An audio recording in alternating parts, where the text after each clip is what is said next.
Dawnbringer, Book 4, Chapter 3, Siege.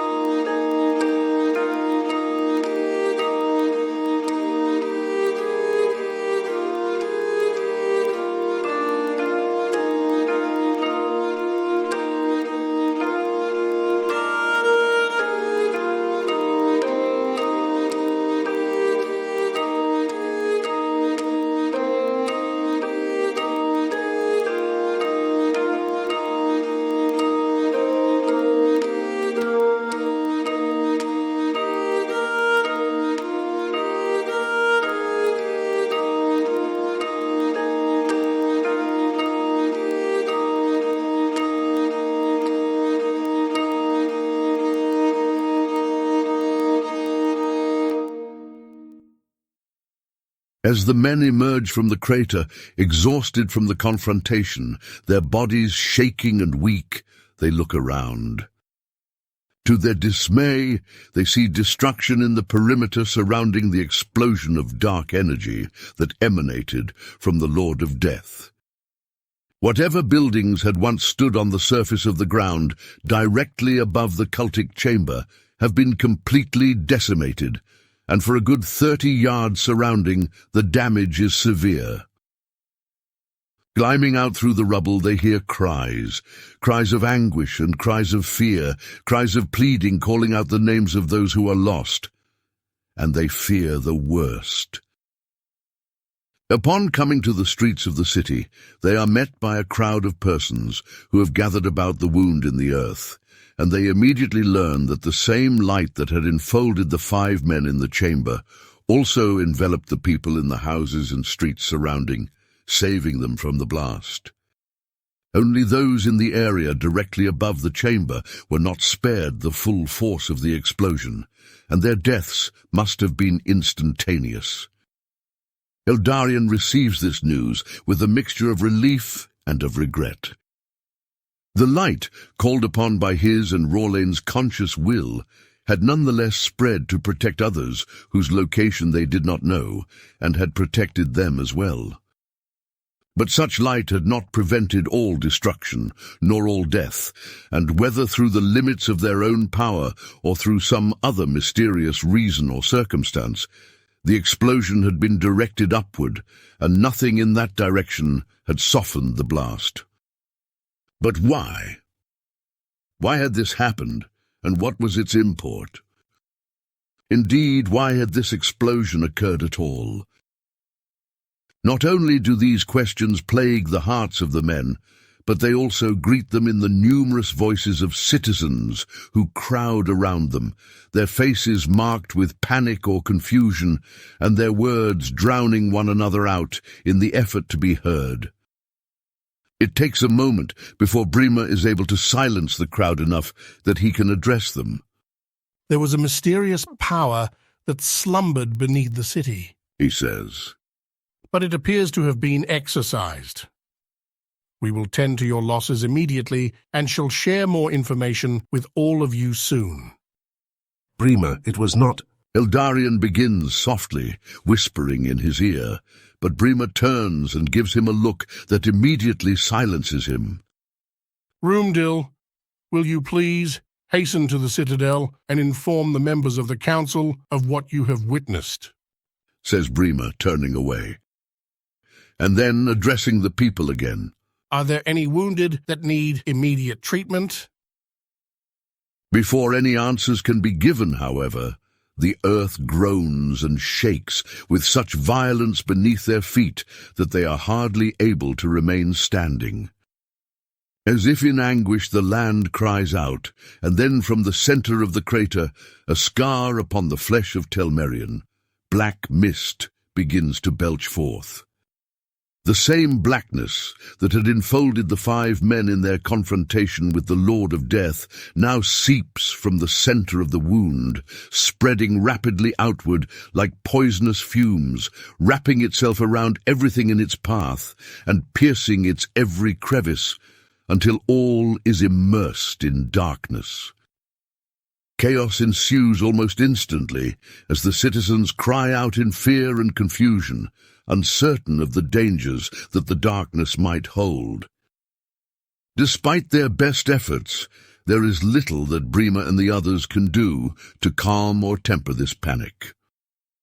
In a matter of minutes, the city is enveloped in darkness, not unlike that of night, though more wicked and malicious, and without the subtle beauty that the night of the world always bears. And the mist rises up to blot out the very sky until the sun itself is hardly more than a greyish orb in the midst of a black sheet overhead. And then something even worse than the external darkness comes. Eldarion and Rorlane are the first to feel it, and they immediately know what it is, for long now have they been acquainted with the terror that is induced by the proximity of the creatures of darkness, the Ertenga. From the same centre from which the dark fog spread, now begins to emerge a creature not unlike the Druidach, but much larger, with muscle rippling across its taut flesh.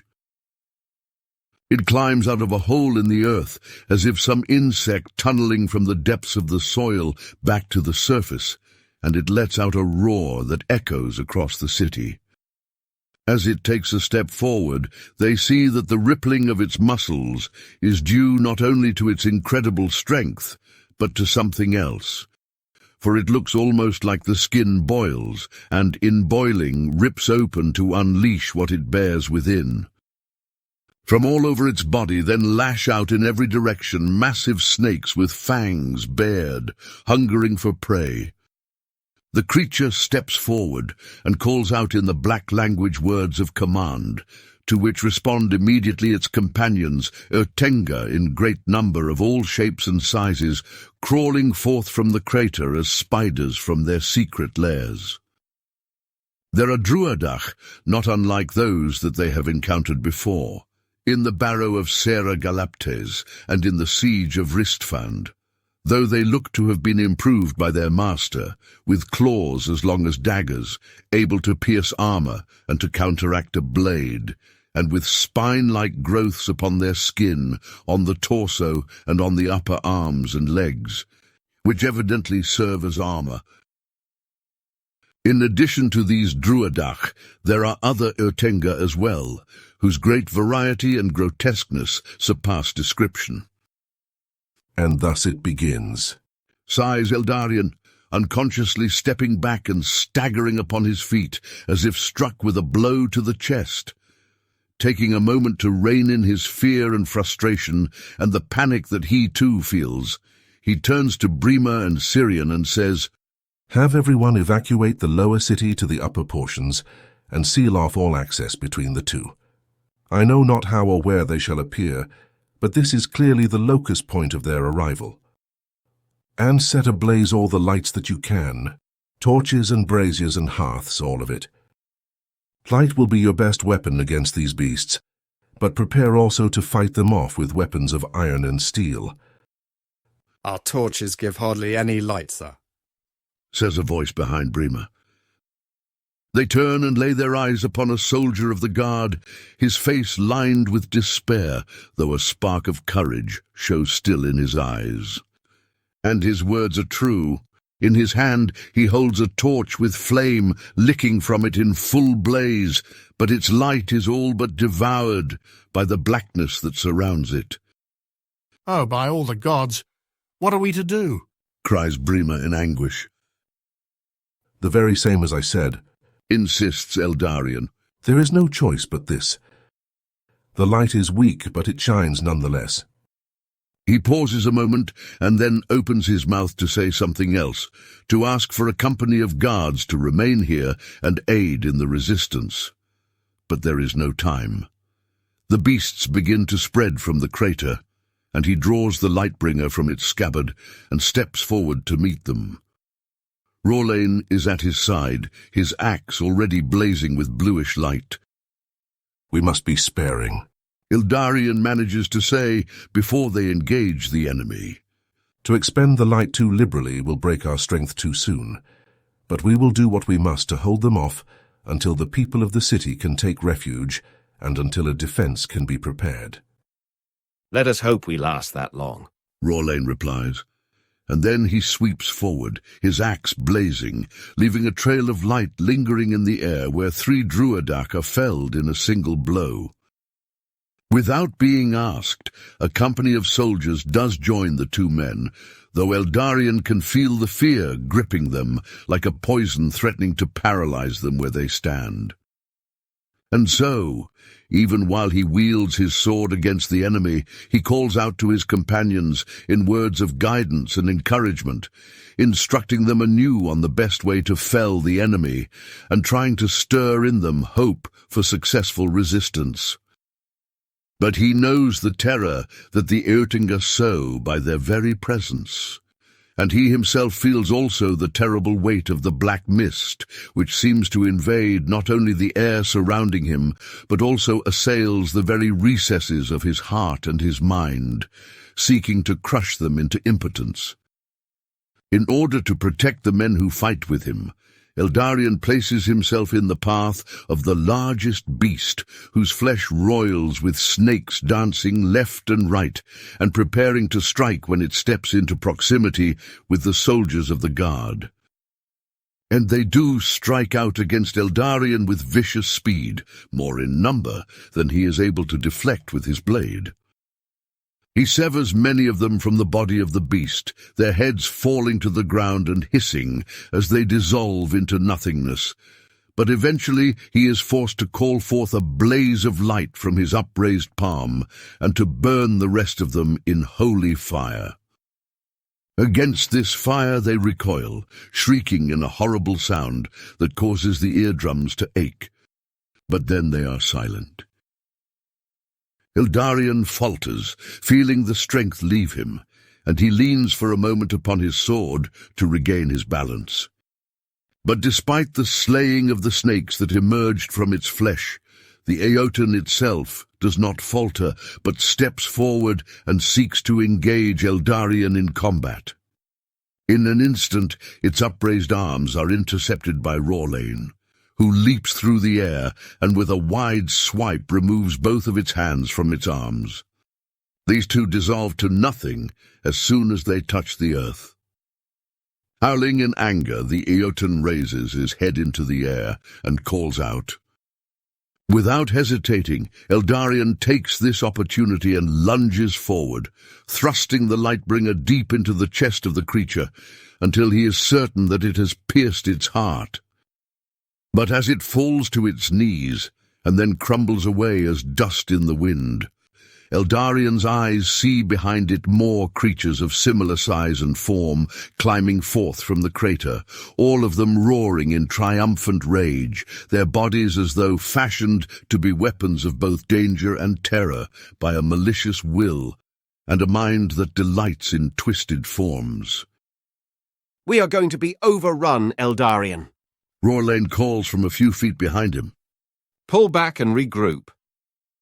As the company does so, and to their relief, a volley of arrows rains down upon the Eotenga, loosed most likely from the upper portions of the city, which lie only perhaps 100 yards to the north.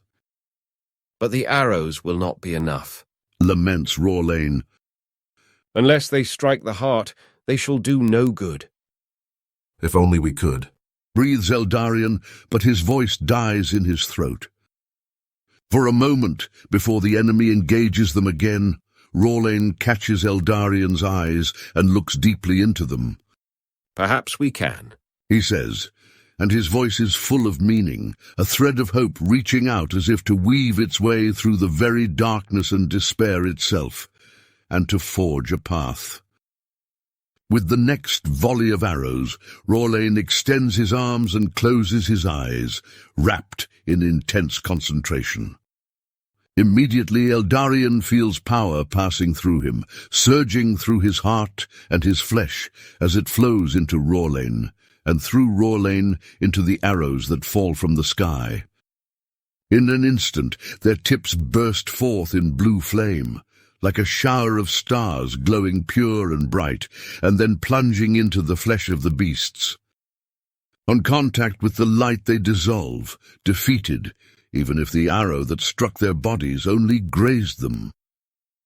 Eldarion allows himself to be encouraged by this sight, even though he feels the weakness grip him still more strongly. He hesitates for a moment, but knowing now that this can be done, he cannot count the cost. With an act of the will, he unleashes the light also into the blades of the soldiers of the guard who stand around him, and they burst forth in the same brilliance, meeting in combat the creatures that still emerge from the darkness as quickly as they are slain. Despite this, his heart grieves to see many of these men slain at the hands of the beasts, overcome by their sheer number and by the terror that they bring with them, overwhelming the heart and deadening the body even as it tries to resist.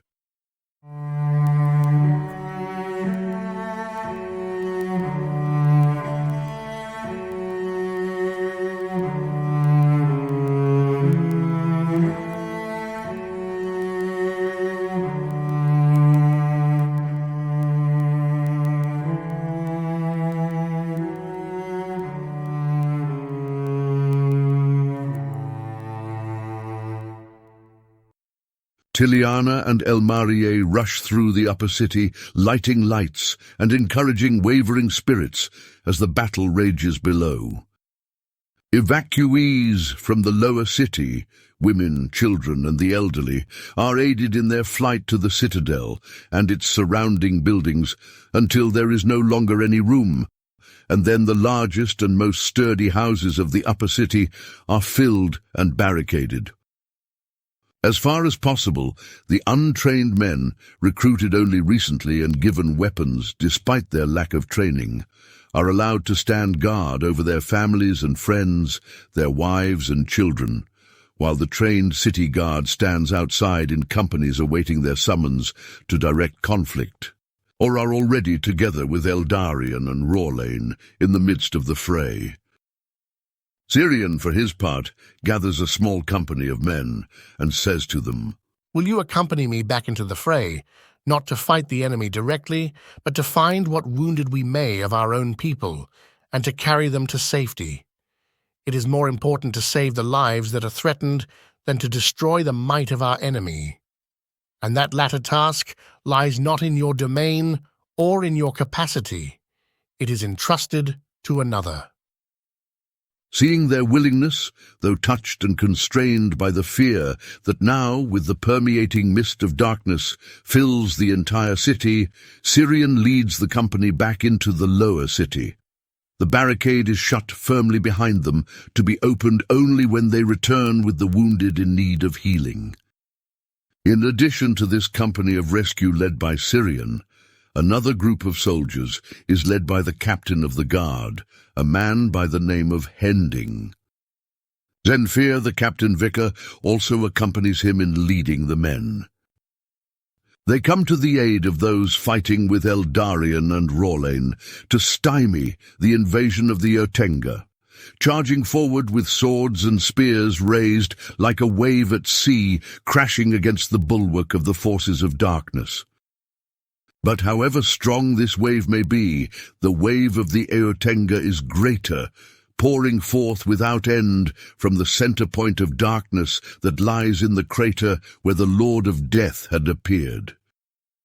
In this conflict, the courage of men is tested, sorely tested, against the fearless might of the impersonal creatures of darkness, mindless tools of destruction in the hands of forces that themselves refuse to appear before those whom they so willingly subject to slaughter.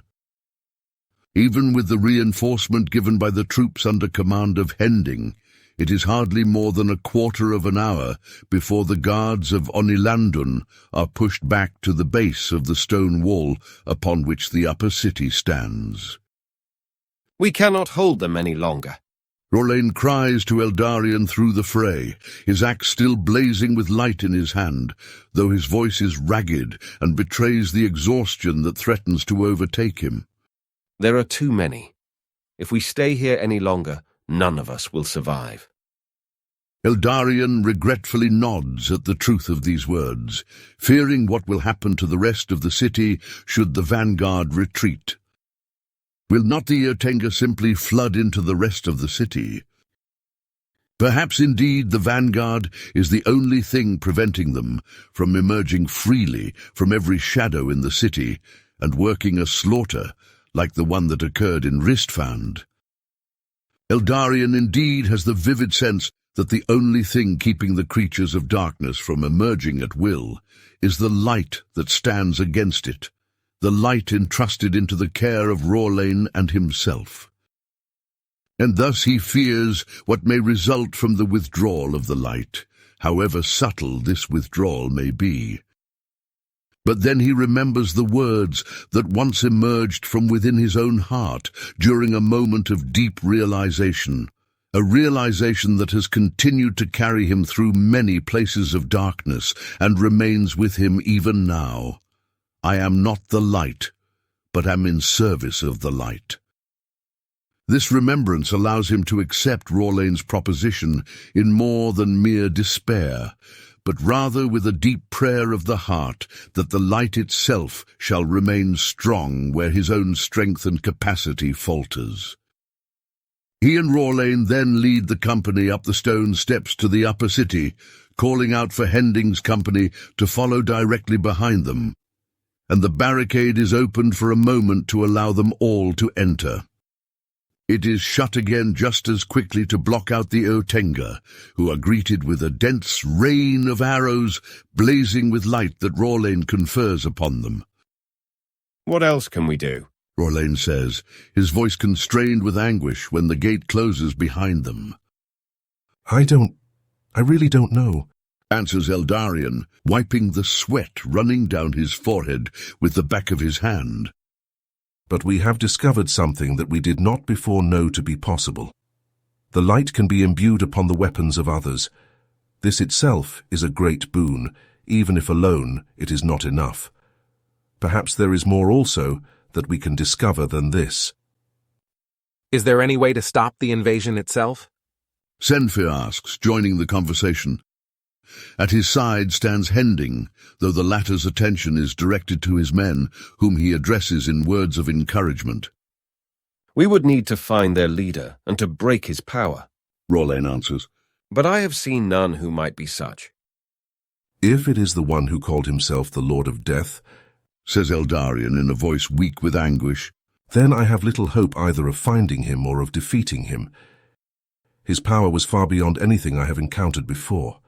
I fear that it would crush all in its path in an instant.